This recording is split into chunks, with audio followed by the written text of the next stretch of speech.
Welcome back, you guys. So this is a quick Christmas gift for those that like to give out homemade DIY Christmas gifts as a last minute gift. So this is a DIY hair growth oil. It's 3 simple oils that you actually probably have laying around your home. We're first going to start with a cup of avocado oil. Avocado is amazing for the hair and hair growth and strength. And it also has those omega-3 fatty acids in there as well. Next is going to be 1 cup of extra virgin olive oil. And this is also as a staple in the natural hair community, as being a great penetrating oil. And then next we're going to do 1 cup of grapeseed oil. Grapeseed oil is a lightweight oil. It doesn't clog the pores or harm the scalp.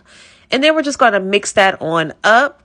And then from there, I'm going to also add, for me, 6 to 12 drops of Rosemary Essential Oil. Rosemary is amazing for hair growth. It helps with the hair follicles and to also strengthen and lengthen the hair as well.